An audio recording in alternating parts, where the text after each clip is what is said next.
राष्ट्र सर्वप्रथम राष्ट्र सर्वप्रथम राष्ट्र सर्वप्रथम राष्ट्र सर्वप्रथम। दुनिया के महान वैज्ञानिकों में से एक और भारत के 11वें राष्ट्रपति डॉक्टर एपीजे अब्दुल कलाम की आज जयंती मनाई जा रही है।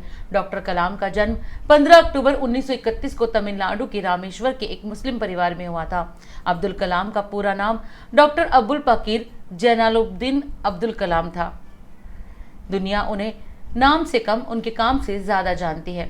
बचपन में ही डॉक्टर कलाम का सपना एक पायलट बनने का था, लेकिन ये संभव नहीं हो पाया तो उन्होंने वैज्ञानिक बनने की ठानी। वो एक ऐसे वैज्ञानिक बने जो अपने कार्यों से पूरी दुनिया में छा गए। अब्दुल कलाम ने विज्ञान के क्षेत्र में अतुलनीय योगदान दिया। अग्नि और पृथ्वी मिसाइलों के निर्माण में मदद की, जिसकी वजह से अब्दुल कलाम को मिसाइल मैन के नाम से जाना जाता है। भारतीय अंतरिक्ष अनुसंधान संगठन इसरो और भारत को परमाणु शक्ति बनाने में उनकी महत्वपूर्ण भागीदारी रही है। डॉक्टर एपीजे अब्दुल कलाम की उपलब्धियों के लिए उन्हें भारत रत्न से भी सम्मानित किया गया है। वे एक उत्कृष्ट वैज्ञानिक और एक अग्रणी इंजीनियर थे, जिन्होंने देश के लिए अपना पूरा जीवन दिया। उनके अनुसार युवा देश की असली संपत्ति है, इसलिए हमें उन्हें प्रेरित करते रहना चाहिए। कलाम का कहना था कि सपने वो नहीं होते जो आप नींद में देखें, सपने तो वो हैं जो आपको नींद ही ना आने दे। महान मिसाइल मैन 2002 में भारत के राष्ट्रपति बने।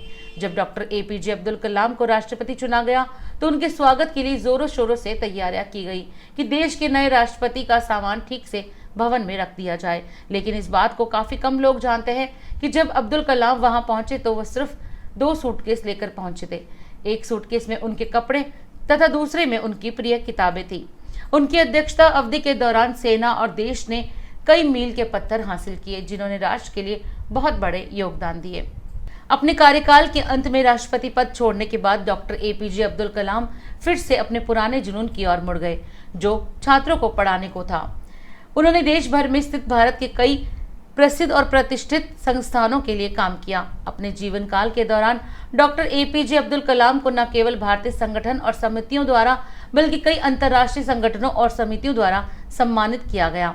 डॉक्टर एपीजे अब्दुल कलाम ने अपने जीवन काल में कई किताबें लिखी, लेकिन उनकी सबसे उल्लेखनीय कृति इंडिया 2020 थी, जिसमें भारत को एक महाशक्ति बनाने की कार्य योजना है। अपने काम की बदौलत वे करोड़ों युवाओं के प्रेरणा स्रोत बन गए। हर साल 15 अक्टूबर को डॉक्टर कलाम की जयंती को विश्व छात्र दिवस मनाया जाता है, जिसकी वजह यह है कि डॉक्टर कलाम को स्टूडेंट्स के प्रति उनके प्यार के लिए जाना जाता है।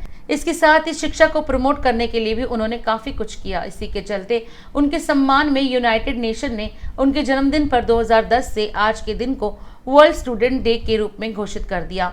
अपने अंतिम समय तक वो देश के युवाओं को प्रेरित करने का काम करते रहे। 27 जुलाई 2015 को जब डॉक्टर कलाम मेघालय के शिलोंग के IIM में लेक्चर देने के लिए गए तो लेक्चर देते वक्त उन्हें दिल का दौरा पड़ गया। जल्द से जल्द उन्हें अस्पताल ले जाया गया, लेकिन डॉक्टर ने उन्हें वहां मृत घोषित कर दिया और उनका निधन हो गया।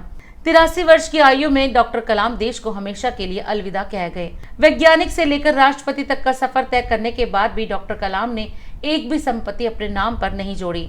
जो था वो सब कुछ दान कर दिया। जिंदगी भर कलाम साहब ने जहां भी नौकरी की वहां के गेस्ट हाउस या फिर सरकारी आवासों में जीवन व्यतीत किया। दैनिक इंडिया दर्पण को अभी सब्सक्राइब करें और नोटिफिकेशन के लिए बेल आइकन को प्रेस करना ना भूलें।